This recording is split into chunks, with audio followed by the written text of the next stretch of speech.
All right, so I told you I'd record how to do this last example in section 5.3. So right after example number 8, where we were talking about the relationship between position, velocity, acceleration, how we can integrate, how this is a velocity function.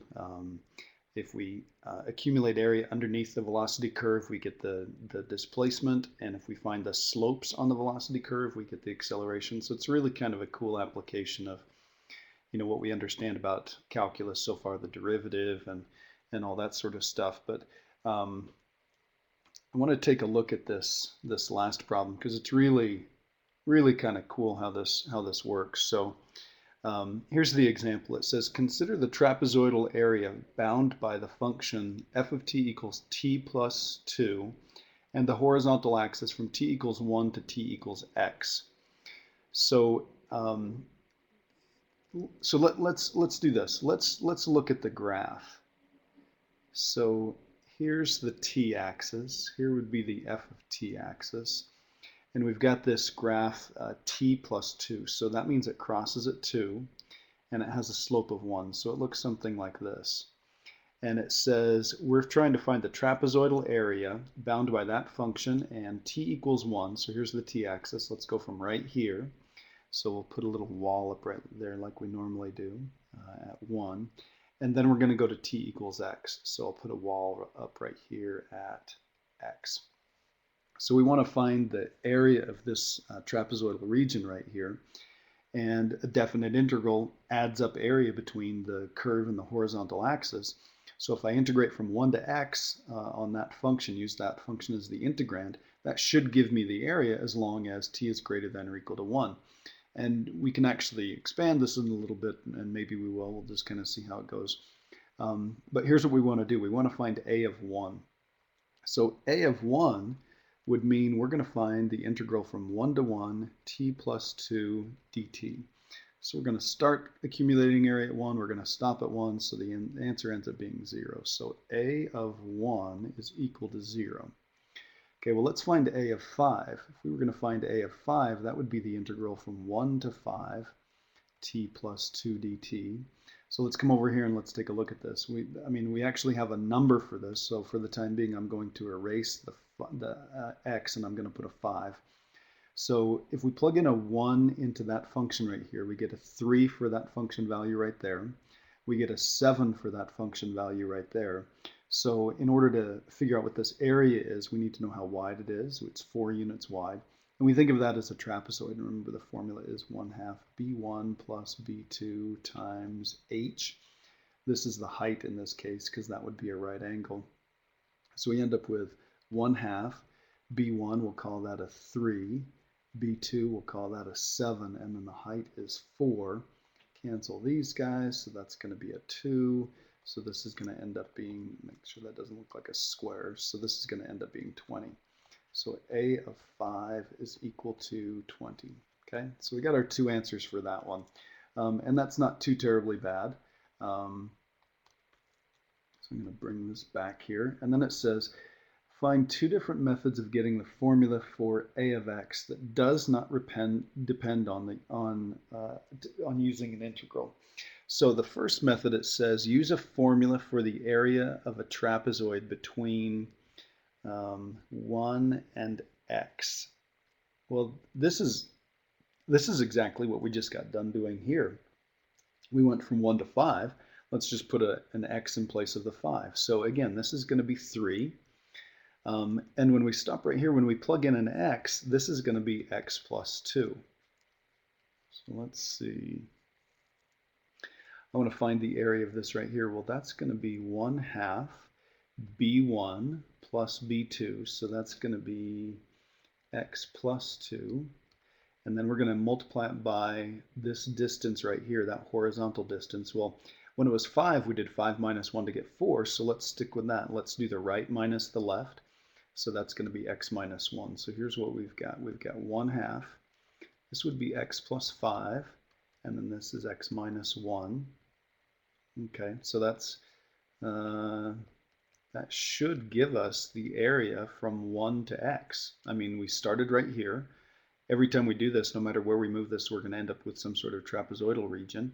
So if I move that to x, put it at 17, put it whatever it is, the height's going to be 17 plus 2. So this should work. Okay, so I'm pretty happy with that. Let's see what we get right here. It says use the fundamental theorem.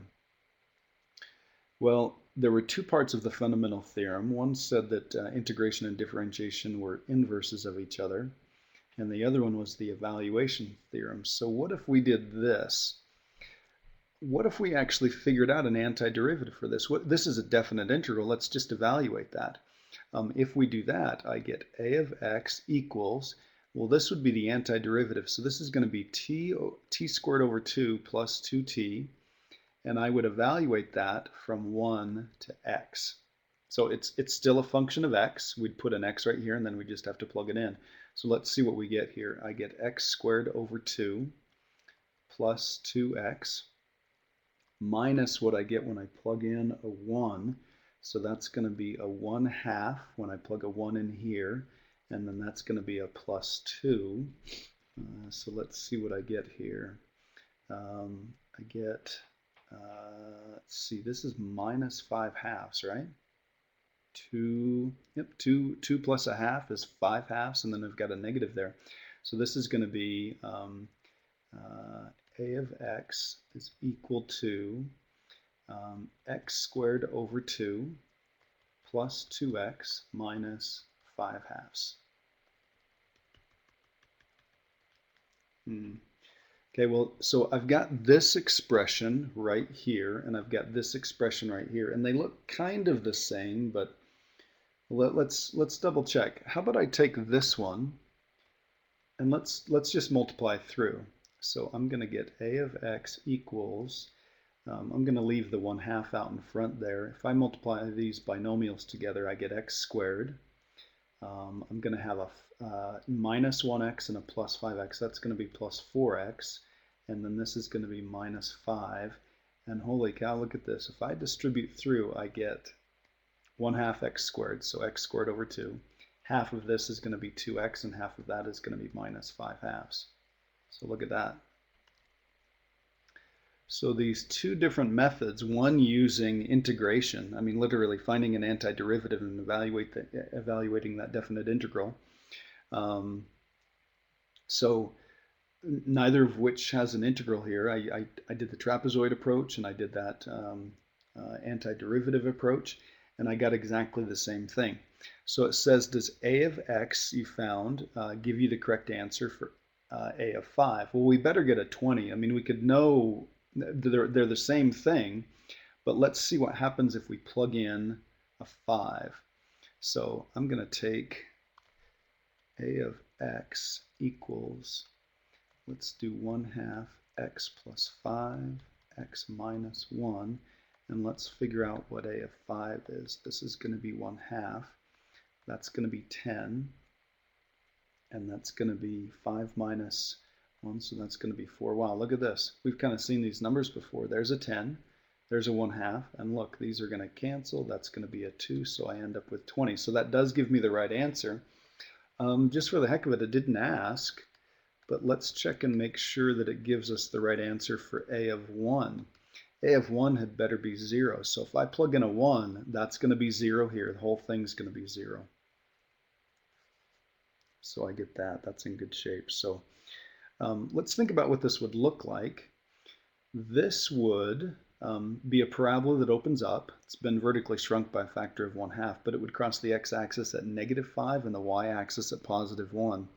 So it would cross here and right here, and would go like this.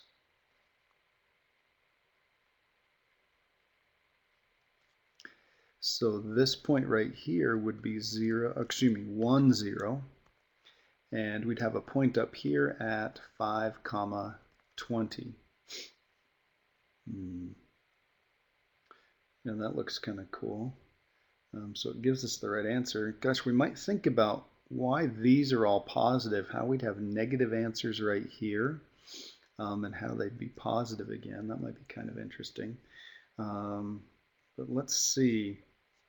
The last thing says, Finally, differentiate your answer in part C. Does it give you f of x? Okay, so here's our answer in part C. Our answer in part C was right here. Well, what if we differentiate this? What if we get a prime of x? So we're going to differentiate both sides. So that's going to bring down, that's going to cancel the 2. So this is just going to be an x. That's going to be a 2, and that's going to be a 0. And lo and behold, look at this. Does it give us f of x? Yep, if f of t is t plus 2, f of x would be x plus 2. So yes, it does. So the derivative of an integral is the integrand with the upper limit plugged in. We just get that x plus 2 there. Pretty cool. Hopefully you enjoy that. It's really amazing how all of these things fit together and just work perfectly together. So pretty awesome. Thanks.